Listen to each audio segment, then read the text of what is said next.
Bonjour à tous et bienvenue sur la chaîne d'Evans Bookish. On se retrouve pour ma présentation de mes coups de cœur pour l'année 2022.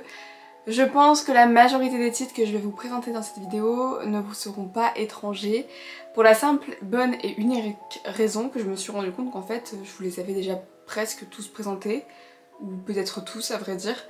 Donc je sais pas si ce sera une énorme surprise, mais en tout cas je voulais vraiment vous faire ce recap de ces lectures que j'ai adorées en 2022, comme ça vous pourrez toutes les retrouver juste ici. Pour le premier livre, il s'agit de la saga London Unchained de Brittany C. Cherry. Pour ceux qui ne le savent pas encore, j'ai eu un énorme coup de cœur pour cette petite saga, cette petite romance que j'ai trouvée absolument beaucoup trop mignonne et beaucoup trop belle en fait. Voilà, on a des personnages qui sont poignants, des personnages qui sont beaux, attachants et qu'on ne veut pas quitter au fil des pages en fait. On s'attache à eux, on veut en savoir plus, on veut les voir s'aimer, on veut les voir avancer ensemble, on veut les voir évoluer. Et voilà, j'ai pas pu lâcher cette saga, j'ai juste adoré et je voulais absolument continuer, avancer et savoir la fin. Donc j'ai vraiment adoré. Donc Shay et London se détestent depuis toujours, ça fait des années qu'ils s'évitent, des années qu'ils n'échangent ni un regard, ni un mot, ni rien du tout. Enfin si, peut-être des insultes de temps en temps. Donc tout change le jour où on leur propose un défi, un pari risqué, stupide, que l'on voit parfois arriver dans les romances. Faire en sorte que Shay tombe amoureuse de London avant que lui ne tombe amoureux d'elle. Voilà, leurs amis trouvent que c'est un très bon moment pour faire ça, que c'est très drôle puisqu'ils se doutent que entre eux ça fera forcément des étincelles, donc pourquoi pas les titiller un petit peu là-dessus. Alors pour London, c'est un pari qui est déjà gagné puisqu'en fait il n'aime personne. Pourtant au fil des pages, lentement, tout se complique. Shay va lui ouvrir de nouveaux horizons, elle va pénétrer dans son intimité, le toucher, elle va percer les secrets qu'il avait enfouis au fond de lui-même. Ce qui était un jeu, au final, devient bien trop réel. Leurs sentiments grandissent et avec ça, bien sûr, le risque de se blesser mutuellement. Voilà pour le résumé du tome 1. Je vais pas vous spoiler le tome 2, donc je vous parlerai que de celui-ci. Voilà, c'est une petite pépite qui ne mérite que d'être découverte. La deuxième lecture dont je voulais vous parler, est-ce une surprise? Non, en fait, pas du tout. Pour la simple et bonne raison que j'en ai parlé sur YouTube, sur TikTok, sur Instagram. J'en parle aux personnes qui m'interrogent sur mes lectures de l'année. Il s'agit, sans grande surprise du coup, de The Bone Season, la saga complète. Bien sûr je vais vous parler du tome 1 dans cette vidéo, mais les 4 tomes qui sont sortis sont des pépites. Voilà, j'ai juste envie de savoir la suite. Et je suis toujours autant frustrée de ne pas avoir la suite. Voilà. Je vais pas m'en remettre. Je crois que je vais vraiment pas me remettre de la fin du tome 4. Voilà, donc je vous préviens, ça vaut risque et péril. Je vous conseille de lire cette saga, mais c'est vrai que la fin du tome 4, elle m'est restée encore un peu en travers de la gorge et j'ai un peu de mal à m'en remettre. Donc cette histoire se passe en 2059. Paige travaille pour une organisation criminelle souterraine dans les rues de Sion, Londres, où elle récolte des informations en pénétrant dans l'esprit des gens. Car Paige est une marche-rêve, une clairvoyante, et selon les règles de Sion, son existence même est déjà une trahison. Poursuivie puis arrêtée, elle est déportée vers une colonie pénitentiaire sur l'ancien territoire d'Oxford, secrètement occupé par les Rephaim, une race venue d'un autre monde qui récolte et utilise les clairvoyants à ses propres fins. Paige se retrouve alors assignée au mystérieux gouverneur. Celui-ci devient son maître, son formateur, son ennemi naturel.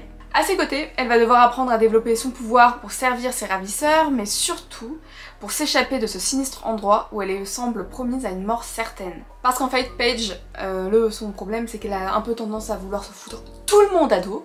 Et bien sûr, dans un centre où tu es enfermé en tant que criminel, ça va pas le faire. Genre il y a trop de possibilités d'être tuée.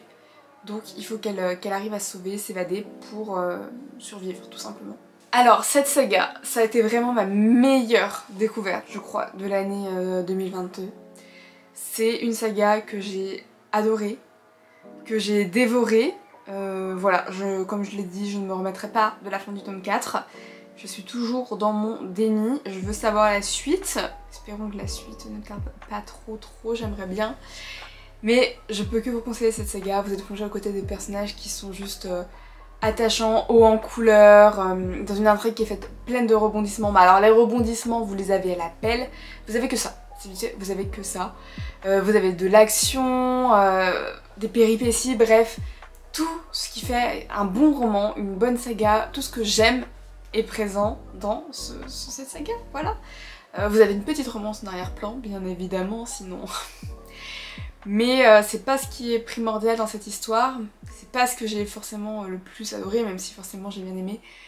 C'est vraiment l'intrigue complète, l'univers qu'a créé l'auteur, c'est une pépite que je vous conseille. Le troisième livre de ce top 5 est, sans grande surprise, une fois encore, La Faiseuse de Roi d'Amanda Boucher. La Faiseuse de Roi, encore un livre que j'ai adoré, mais avant de vous en parler, cette fois-ci, je vais peut-être vous faire le résumé. Dans ce roman, nous sommes plongés aux côtés de Catalia Fissa, alias Kat, qui vit dissimulée en tant que devineresse dans un cirque itinérant. Son but, c'est d'éviter les dangers et la destinée que les dieux lui ont tracée, tout simplement, ainsi que sa mère meurtrière qui essaye de la tuer. Donc voilà. Très sympathique hein, comme contexte. Donc Catalia se cache jusqu'à ce que Griffin, un seigneur de guerre ambitieux, pose sur elle son regard d'acier et bouleverse son monde et son illusion de sécurité à jamais. Parce que Griffin, il a un regard, comment dire, hypersonique. Non.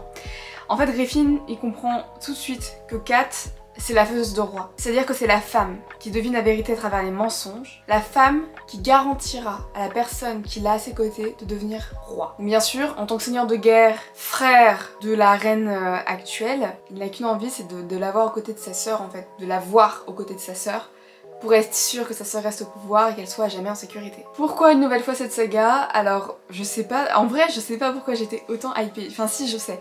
Je sais que c'est parce que la plume est incroyable, que l'intrigue est très bonne. J'adore ce genre d'histoire, j'adore ce genre, je sais pas, d'intrigue, d'univers, c'est quelque chose qui me plaît énormément.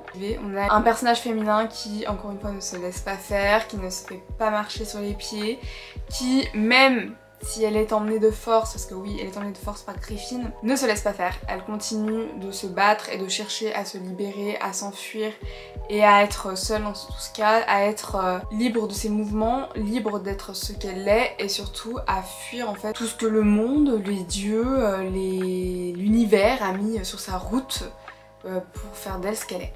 Voilà. Et voilà, donc j'ai juste adoré, c'est une intrigue puissante qui est incroyable. Les deux premiers tomes sont sortis, je crois qu'il y en a plusieurs. Je sais plus s'il y en a 4 ou 5, j'ai peur de dire des bêtises. Je sais que le tome 3, 4 et peut-être 5 du coup ne sont pas sortis, ils sont toujours en anglais, ils n'ont pas été traduits encore. J'espère qu'ils le seront, je pense que oui, mais j'ai vraiment peur pour l'instant parce qu'on n'a pas de nouvelles. Et j'avoue que je serais vraiment dégoûtée si elle n'était pas traduite. Bref, voilà. Donc je vous les conseille. J'ai lu que le tome 1. Donc je vous parle que du tome 1, mais en l'occurrence j'ai lu que le tome 1. Mais j'ai adoré le tome 1. Donc je vous ferai peut-être un bilan lecture dans l'année avec le tome 2, qui sait. Je l'espère qu'il est dans ma wishlist. Ensuite, je voulais vous parler de Ne te retourne pas de Jennifer L. Armentrout. On arrive au livre que j'ai lu le plus anciennement. Comment je peux dire ça? Le plus tôt dans l'année 2022 plutôt. Alors pour Ne te retourne pas, donc on est plongé aux côtés de Samantha qui au lycée est populaire. Elle vient d'une famille aisée, elle est en couple avec le beau gosse de l'établissement. Mais tout va basculer la nuit où, avec sa meilleure amie Cassie, elle disparaît. Elles disparaissent et à son réveil à l'hôpital, Samantha elle ne se souvient de rien, ni de personne. Au fil des jours, elle porte un regard nouveau sur ce qui l'entoure, jusqu'à même émettre des doutes sur sa vie d'avant, sur les gens qui l'entourent et sur ce qui lui est arrivé. Elle commence à se poser beaucoup de questions, elle se demande si sa meilleure amie était une bonne fréquentation, si son petit ami est réellement amoureux d'elle. Bref, autant de questions qui la bouleversent. Elle retrouve sous son oreiller un papier avec pour toute inscription « Ne regarde pas en arrière ». C'est une évidence, quelqu'un dans l'ombre sait ce qui s'est passé cette fameuse nuit et la surveille de près. Qui sait quoi? Que s'est-il passé? Qui est la personne à l'origine de sa disparition et où est passée sa meilleure amie? Tant de questions sans réponse, sauf si, bien sûr, vous lisez ce roman qui est palpitant, intriguant, que vous ne pourrez pas lâcher avant de l'avoir terminé, tout simplement parce que, bah forcément, déjà l'intrigue est intrigante, mais alors le roman en tant que tel, Vous allez, en fait on vous met des indices, vous avez des pistes et bien sûr à chaque fois, encore une fois, c'est pas du tout ce que vous imaginez, enfin c'est pas du tout ce que moi j'imaginais. Donc forcément, t'es happé. T'es happé par ce qu'on te raconte, t'as juste envie d'en savoir plus et de découvrir le fin mot de l'histoire qu'on a, puisqu'il s'agit d'un one shot et les one shots on adore, voilà.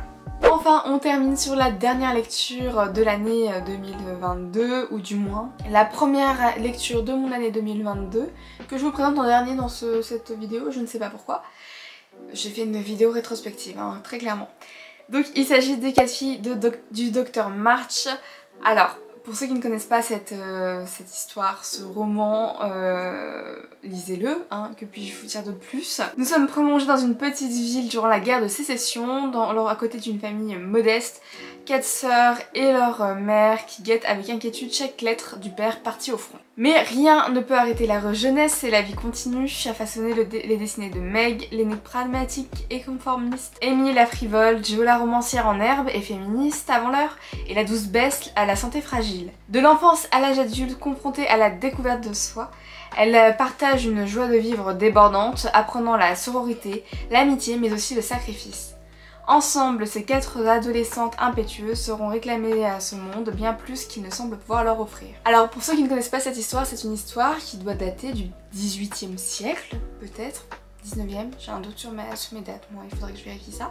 C'est une histoire donc qui nous plonge aux côtés de ces 4 adolescentes qui se découvrent, qui grandissent, qui apprennent à vivre à leur époque, dans leur monde, et qui font face à leurs problèmes d'adolescente, voilà. Qui font face à beaucoup de choses. En fait cette histoire c'est une ode à la vie. C'est juste une très très belle histoire de jeunes filles qui grandissent et qui découvrent la vie, qui découvrent toutes les facettes de la vie. Voilà, c'est une très très très belle histoire que j'ai adorée. Je l'ai découverte en livre audio, j'ai enchaîné avec les films et depuis la tradition c'est que à Noël je regarde le film et que je me réécoute le livre en livre audio. Ça a été une très très bonne lecture, une très bonne découverte. Et je vous conseille parce qu'en fait on se rend compte qu'on a des pensées, qu'on a maintenant des pensées qui datent en fait de cette époque-là. En fait on évolue, mais finalement on a les mêmes problématiques d'une époque à une autre pour des jeunes filles, des jeunes femmes qui grandissent. Voilà, donc c'était une très belle lecture qui fait aussi réfléchir et voilà, qui vous fait passer un bon moment. C'est tout pour cette vidéo, pour ce bilan de mes lectures coup de cœur de l'année 2022.